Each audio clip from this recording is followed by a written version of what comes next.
দিন দিন পর্তুগালে বাড়ছে মুসলিম জনগোষ্ঠী, যার মধ্যে বেশিরভাগই বাংলাদেশ, ইন্ডিয়া, পাকিস্তান কিংবা আফ্রিকার মুসলিমগণ। এদের প্রায় সিংহভাগ বসবাস করেন লিসবনে। লিসবনে প্রতিষ্ঠিত প্রত্যেকটি মসজিদেই 4 থেকে 5টি জুমার জামাত হয়। রোদ বৃষ্টির মধ্যেই মানুষকে লাইনে দাঁড়িয়ে থাকতে হয় 300 থেকে 400 মিটার পর্যন্ত। আসসালামু আলাইকুম রহমতুল্লাহ। আমরা এই জায়গাত আলামেদা জামে মসজিদ, লিসবনের মেইন সেন্টার পড়ছে এই মসজিদটা। আশেপাশে আমরা কমিউনিটির মুসলমান ভাই হল অন্যান্য হল আছেন, মরক্কিশ এবং আলজেরিয়ান মুসলমান, বিভিন্ন দেশের মুসলমান ভাই হল আমরা অন্যান্য নমাজও আইন 5 ওয়াক্ত নমাজও আছেন বিভিন্ন দেশের মুসলমান ভাই হল।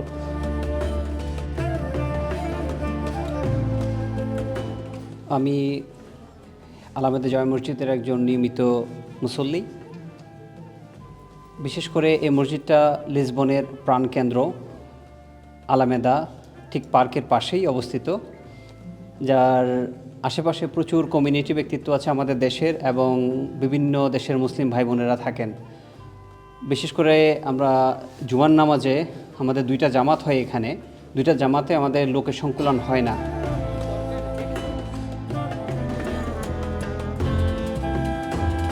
তো আমাদের মসজিদের যে অবস্থা বর্তমানে, আমাদের যে ব্যয়ভার, এটা আমরা আসলে বহন করতে পারতেছি না।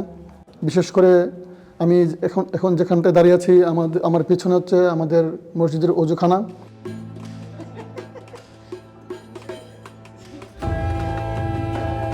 আমাদের মসজিদের যে শুক্রবারে জামাত হয়, এখানে প্রায় অলমোস্ট 400 জন মুসল্লি নামাজ পড়ে। এখানে 2টা জামাত হয়, কিন্তু আমাদের যে ওযুখানা এখানে মাত্র হচ্ছে 3টা। এটা আসলে কোনোভাবেই এটা হচ্ছে না। এই 4টা দিয়ে আমাদের মিনিমাম আরও আমরা যদি এখানে ওযুখানা বাড়াতে চাই, আমাদেরকে এখন অনেক ব্যয়ভার বহন করতে হবে।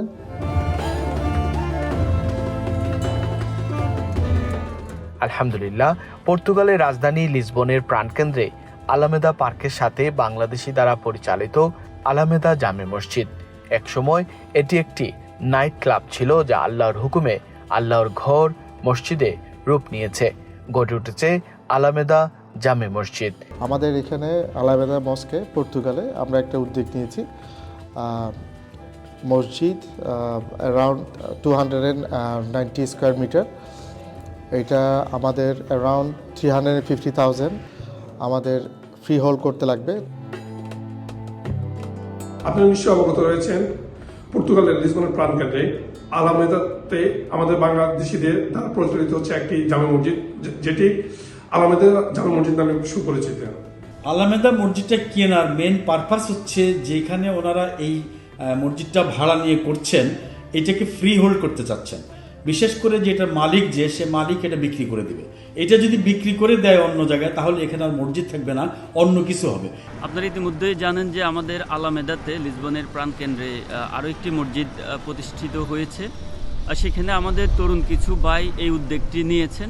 বর্তমানে যেখানে রেন্টে আছেন, এই মসজিদের জায়গাটাকে বা বিল্ডিংটাকে ওনারা কিনতে চাচ্ছেন। I'm Abdullah, your brothers from Morocco.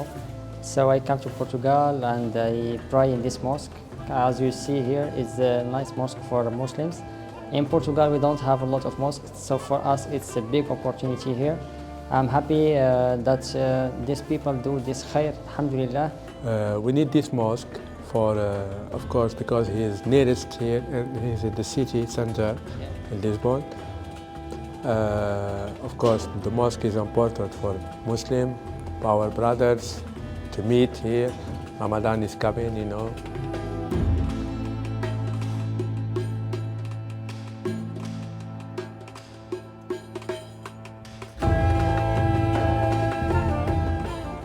বর্তমান যে রেন্ট মসজিদের হাই রেন্ট, এবং পর্তুগালের এই সিচুয়েশন আপনারা ইউকে থেকে যারা বসবাস করেন, আপনারা সবেও এটা বুঝতে পারেন যে পর্তুগালের ইকোনমিক সিচুয়েশন।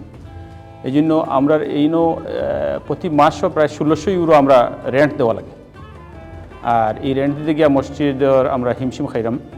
অর্থাৎ আমরা সেইরাম এই মসজিদের যে মালিক ল্যান্ডলর্ড বিক্রয় করে দিতে স্যার, এই জন্য আমরা সেইরাম বা কমিউনিটি সেইরা যে মসজিদ কমিটি সবাই মিলিয়েছে এরা যে মসজিদটা কীভাবে ফ্রি হোল্ড করা যায়, কীভাবে মসজিদটা রেন্ট মুক্ত করা যায় কিনার মাধ্যমে। বাংলাদেশিদের ব্যবস্থাপনায় পরিচালিত প্রথম মসজিদ, তবে মসজিদকে টিকিয়ে রাখতে প্রয়োজন প্রচুর অর্থের। পর্তুগালে বসবাসরত সাধারণ অভিবাসীদের অর্থনৈতিক অবস্থা, সাম্প্রতিক সময়ে রাজনৈতিক ডানপন্থীদের উত্থান, নানা প্রেক্ষিতেই মসজিদকে স্থায়ীভাবে প্রতিষ্ঠা অনেক জরুরি হয়ে পড়েছে। ইমিডিয়েটলি আমাদের কিছু সংস্কারের প্রয়োজন রয়েছে, বিশেষ করে মহিলাদের যে একটা এখানে বসার নামাজের যে জায়গা, ওখানে টাইলসের কিছু কাজ রয়েছে এবং আমাদের যে ইন্টারনাল কিছু এখানে ডেকোরেশন প্লাস হচ্ছে রিপেয়ারিং, এটা আমাদের অত্যন্ত অতি গুরুত্বপূর্ণ এবং জরুরি। এই বিষয়ে আপনারা যারা ইউরোপের মধ্যে মুসলমান ভাই বোনেরা রয়েছেন সবার প্রতি আমার আকুল আবেদন, আল্লাহর এই গড়টাকে আমাদেরকে যেন আল্লাহ পাক রব্বুল আলামিন ফ্রি হোল্ড ব্যবস্থা করে দেন এবং যেন এই মসজিদের সর্বাত্মক সহযোগিতা এবং এই মসজিদটা যেন আমাদের পার্মানেন্ট হয়ে যায়, সেজন্য আপনাদের পক্ষ থেকে আমরা সর্বাত্মক সহযোগিতা কামনা করছি। আমি ব্যক্তিগতভাবে মসজিদকে সহযোগিতার জন্য পাশে দাঁড়িয়েছি। আশা করি আপনারাও এই মসজিদের সহযোগিতার জন্য সকল প্রবাসী পাশে দাঁড়াবেন। কিন্তু এমন একটা সুইটেবল জায়গা যেখানে একটা বিশাল বড় পার্ক আছে, যেখানে ভবিষ্যতে অনেক বড় ঈদের জামাত পর্যন্ত হবে এবং গত 2টা ঈদের জামাত সেখানে হয়েছেও।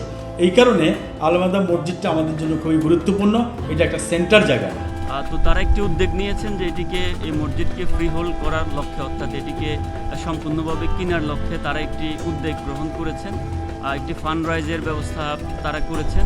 সেই জন্য ওনারা অনেক আশা করে সুদূর পর্তুগাল থেকে এনটিভিতে অ্যাপিল করার জন্য লন্ডনে এসেছেন। আমি আশা করব শ্রদ্ধা বা আমাদের যারা শ্রোতা ভাই বোন, দর্শক ভাই বোন আছেন, আপনারা তো রমাদানের অনেক মসজিদে দেখবেন, আপনি দেখছেন এই পর্তুগালের এই মসজিদটার মধ্যে যদি আপনারা কন্ট্রিবিউশন করেন, আমাদের কমিউনিটি আস্তে আস্তে সেখানে বাড়বে। সাদাকা জারিয়া হিসেবে ইনশাআল্লাহ আপনাদের এই দান অব্যাহত থাকবে, সওয়াব আপনাদের আমলনামায় লেখা হতে থাকবে। আমাদের সামনে আমি হাজির হয়েছি, এটা আমাদের আলমেদা জামি মসজিদ। এই মসজিদের আমাদের সংস্কারের জন্য এই ডোরটা অনেক পুরানো এবং নষ্ট হয়ে গেছে। এই ডোরটা ঠিক করতে আমাদের অনেক টাকার প্রয়োজন এবং এইরকম আমাদের মসজিদের ভিতরে 7টা ডোর আছে। এই 7টা ডোরের মধ্যে আমাদের খরচ অনেক এবং আমরা এই খরচ দিয়ে কুলে উঠতে পারতেছি না। প্লেস থেকে শূন্য থেকে শুরু করে এই পর্যায়ে আসছে, কিন্তু এটার যে চারিদিকে যে অবস্থা এখনও পর্যন্ত এটার প্রচুর কাজ বাকি। বিশেষ করে ওয়ালগুলো থেকে শ্যাওলা পরে ভেঙে ভেঙে আসছে, পেছনে টাইলসের কাজ হয় নাই, এখান থেকে বর্ষা আসলে পানি পড়ে, পানি ওঠে নিচ থেকে, উপর থেকে পানি ঝরে। আমরা মানে মসজিদের ফান্ডে এত টাকাও নেই, যা কিছু হয়েছে এখানে কার্পেট বলেন, কিছু রঙের কাজ বলেন, ফ্যানের কাজ, এগুলোর মধ্যে মানে বড় অংশটাই হচ্ছে লোন করা, কর্জে হাসানা। তো আরেকটা বিশেষ ব্যাপার হচ্ছে এখানে আমাদের যে মসজিদের যে ভাড়া, এটা দিন দিন ইনক্রিজ হচ্ছে। আপনারা অবগত আছেন যে ইউরোপের মধ্যে মানে খুব অর্থনৈতিকভাবে স্বাবলম্বী না পর্তুগাল, তার মধ্যেও প্রায় 1720 ইউরোর মতো আমাদের ভাড়া আসে এই মসজিদের। কিন্তু এই ভাড়াটা তো একটা বিশাল ফ্যাক্ট, কারণ মসজিদের যে খরচ এটা মোর দ্যান 3.5 থেকে 4,000 ইউরো হয়ে যায়। সেটাও মানে প্রতি মাসে আমাদের লোনটা বাড়তেছে, মানে কর্জা হাসানা বাড়তেছে। এই মসজিদটা খুব দরকার। আমরা অসংখ্য মুসল্লি এবং 2টা জামাত হয়, 2 জামাতে আমরা খাবার দিই। জুমার জামাত 2 জামাত হয়, ফার্স্ট জামাত, সেকেন্ড জামাত। এমনকি গত ঈদর রমজানের ঈদও আমরা মসজিদে নামাজ পড়ছি, প্রায় 4-5 জমাতে আমরা খাবার দিতে হয়েছি মানুষ। এবং একটা জমাতও 300-350 মানুষ হয়, 350 মুসল্লি। এখানে অনেক মানুষের সংকুলন হয় না, মানে আরও স্পেস লাগে। তো তারপরে যে মসজিদটা আছে আমাদের পাশাপাশি, এই মসজিদটার জন্য আমাদের অনেক ফান্ডের দরকার হয়, যেটা মসজিদ কমিউনিটি যারা আছে তারা সবাই পক্ষে সম্ভব না। তো আমরা চাইবো যে সবাই যেন এই মসজিদের দিকে দানের হাতকে প্রসারিত করেন এবং দান করেন, এটা আমার সবার প্রত্যেকটা আহ্বান থাকলো। আমি একজন বাংলাদেশি, আমি আইছি নতুন 6-7 মাস হয়েছি আবার। আমি প্রায় সময় আসি, সব সময় মানুষ, কিছু মানুষ আশ্বাস থাকি আওয়া যাওয়া করেন, আরও অন্য দেশি মুরক্ষ করে আলজেরিয়া এরা।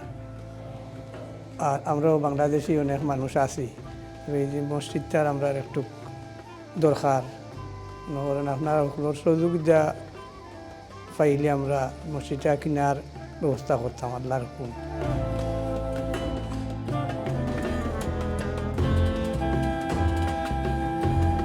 মসজিদের ফ্রি হোল্ড এবং অন্যান্য আরও রেনোভেশনের কাজের জন্য প্রয়োজন প্রায় 400,000 ইউরো, যা এই মসজিদের মুসল্লিদের পক্ষে একা বহন করা অসম্ভব। আর তাই 29শে মার্চ 19 রামাদান শুক্রবার এনটিভিতে আলামেদা জামে মসজিদের জন্য এক লাইভ ফান্ডরাইজিং আপিলের আয়োজন করা হয়েছে। এতে আপনারা মুক্ত হস্তে দান করুন। আমিন। এই জন্য আপনারা সবাই এগিয়ে আসুন, সদকায়ে জারিয়া হিসাবে আপনারা এই মসজিদে দান করুন। আল্লাহ পাক আপনাদেরকে দুনিয়া আখিরাতে আপনাদের এই দানের জাযা আল্লাহ পাক দিবেন। আমরা সবাই দোয়া করব এবং মসজিদে যারা মুসল্লি সারা জীবন যারা নামাজ পড়বেন কিয়ামত পর্যন্ত এই মসজিদ প্রতিষ্ঠিত থাকবে, সবাই আপনারা এই দোয়ার বাগী হবেন। তো আপনারা সবাই যারাই আছেন পৃথিবীব্যাপী সবাই মুক্ত হস্তে দান করবেন। আমরা আলামেদার পক্ষ থেকে সারা জীবন আপনাদের প্রতি কৃতজ্ঞ থাকবো। সবাই সাহায্যের হাত এগিয়ে দিবেন এবং এই মসজিদটাকে আমরা যেন স্থায়ীভাবে নিয়ে নিতে পারি, সেই জন্য অনেক টাকার প্রয়োজন। আপনারা সবাই মানে আল্লাহর ঘরে দান করে আখিরাতের জন্য সওয়াবী ভাগী হবেন ইনশাআল্লাহ। এটার আল্লাহর ওয়াদা রয়েছে, যারা আল্লাহর ঘর এবং আল্লাহর কাজে ব্যয় করবেন দুনিয়া এবং আখিরাতে তার দ্বিগুণ হিসেবে আল্লাহ তাকে এটা পৌঁছিয়ে দেবেন।